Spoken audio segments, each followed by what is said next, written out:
I was so exhausted running on 4 hours of sleep yesterday. I actually decided to sleep in. I think I got like 11 hours last night.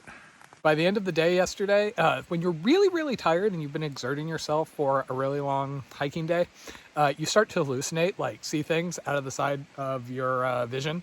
I've had that issue sometimes going into the Sierra where I was driving until 2 in the morning and then I have to wake up at 5 and lead a group in.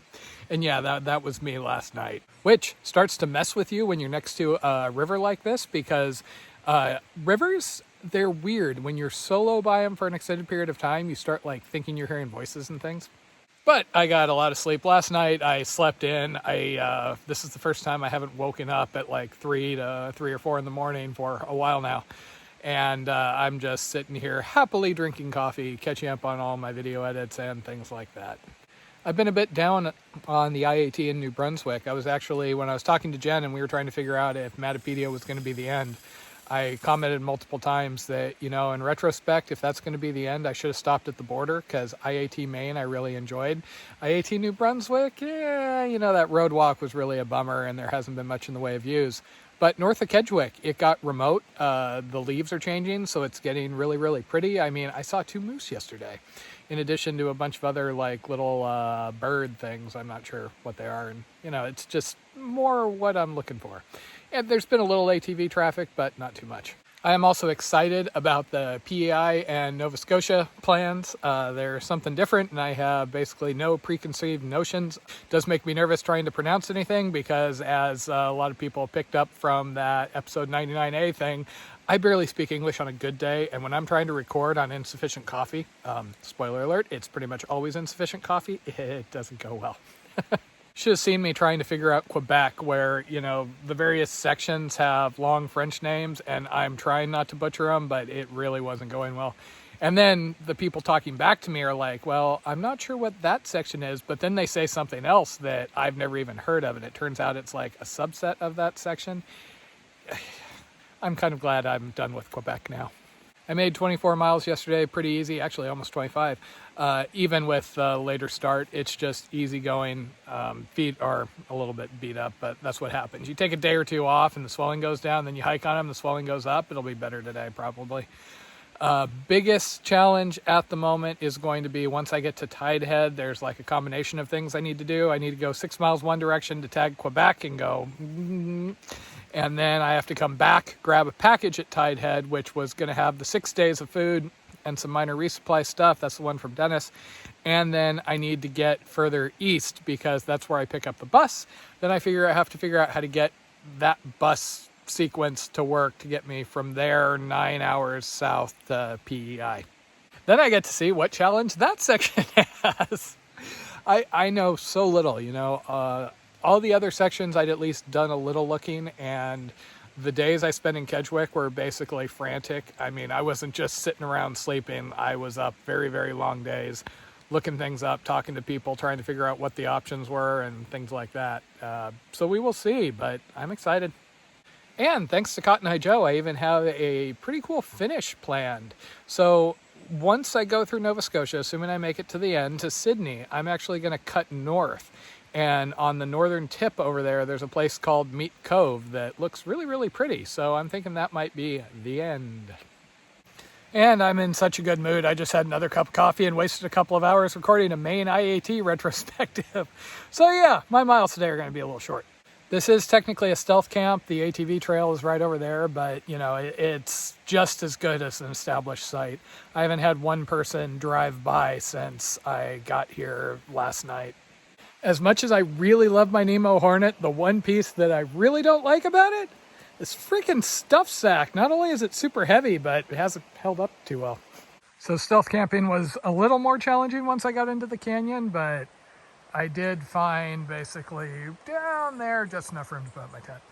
Man, here I've been saying for the last couple of days that the New Brunswick section has kind of been a bummer, and then it takes me into a spot that makes me really, really happy. This trail really needs more of this, you know?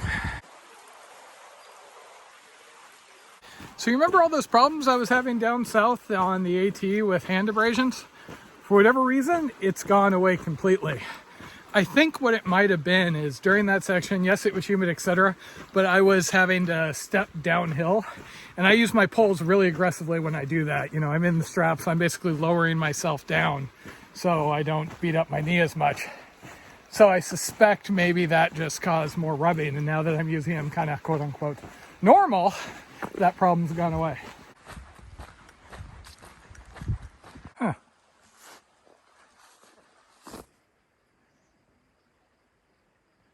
Well, that smells slightly less than amazing. Yeah.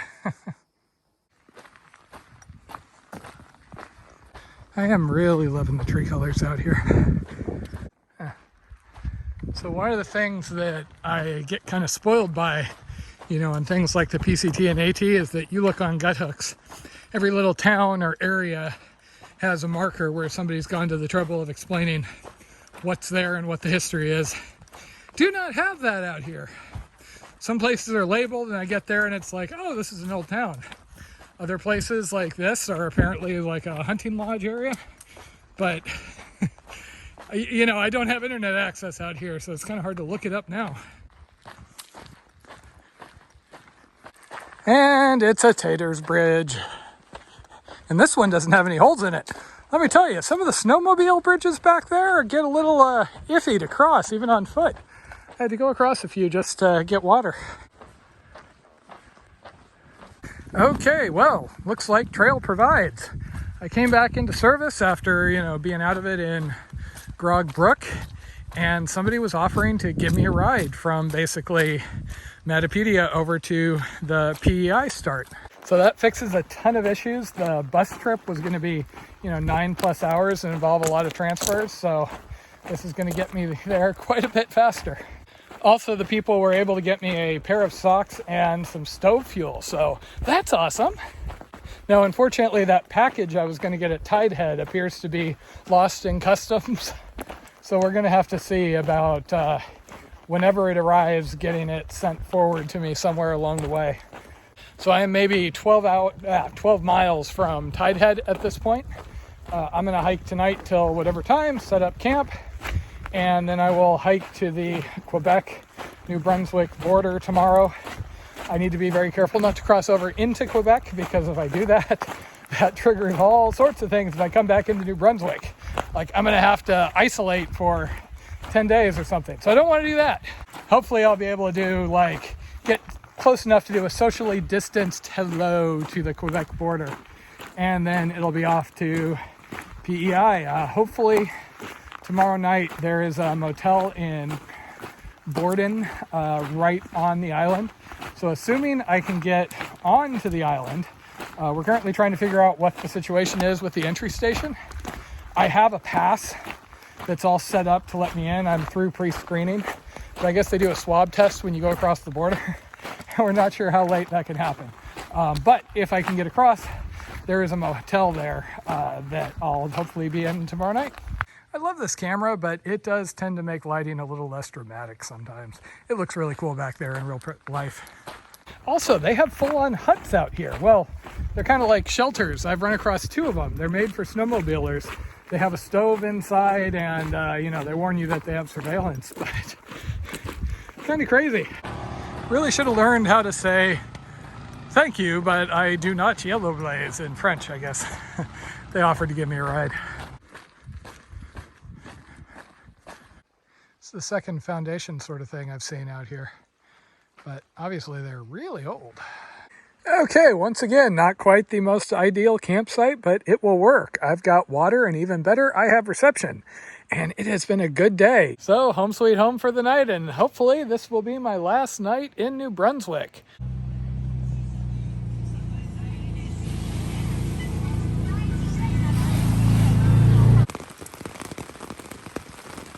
Well, I didn't sleep quite as well last night. I did have some ATVs come by a little after dark, blaring music and stuff like that. And it rained for a good chunk of the night again. But hey, last day in New Brunswick, hopefully.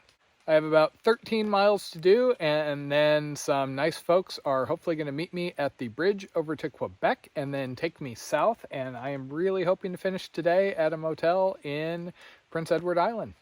I was going back and forth with some folks last night, and it does look like there is at least some concern that the provinces may shut down due to the COVID surge. So hopefully I am in Nova Scotia if and when that happens. Once I'm in Nova Scotia, there's 300 miles without any sort of crossing. So. Okay, and as you can see, there was a bit of rain that came down last night, but it mostly stopped by the time I was up this morning, which was nice. Also, bugs. You know, on the plus side, I have not had to deal with mosquitoes for quite a while. I had a few days around Mount Barrington and one or two other spots where they were noticeable. But no-see-ums seem to still be up here. I kept getting bit by them last night in the tent and occasionally having to hustle a stink beetle out the tent door.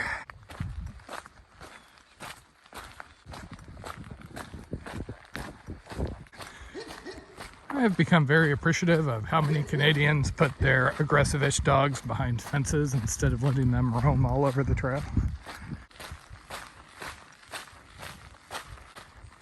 God, I love these colors.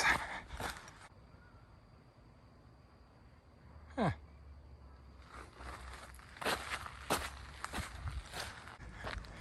Okay, Matapedia, just a couple of miles down this road-ish. Maybe closer to like 6.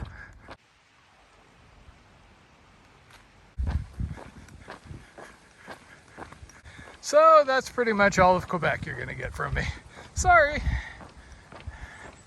So here I am, 170 some miles into New Brunswick. And I think this is the first time I found a public bathroom along the trail. Lots of cat holes. Actually, never mind. If there was a bathroom there, like Guthook says, it's gone. And that is basically it for New Brunswick. Got a car coming in a little bit that's going to give me a ride down to PEI and I can get back to hiking. Okay, I figure I'm safe going halfway down the bridge. Wouldn't want to leave any of New Brunswick undone, you know. Okay, I think I'm calling that good.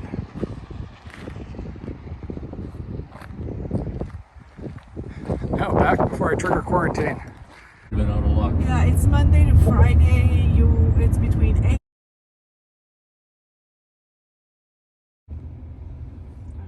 No, I have my pass.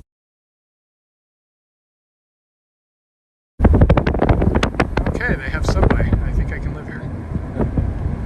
Ooh, and petware. And thanks to two very awesome people, I made it all the way to Prince Edward Island. Assuming my COVID test I just took comes back negative, I assume if it's positive, they're going to show up with Mounties and like throw me off the island. I am here drinking wine and making dinner, and then tomorrow hiking on. So to get from where the IAT in New Brunswick crosses over to Quebec to here at Prince Edward's Island, 250 miles. I was going to have to do a 9-hour multi-bus transfer to make it here, and those awesome folks spent 4 hours driving to just meet me and then another 4 hours getting me down here, and brought so much stuff, sandwiches and fruit and everything. I am just really blown away.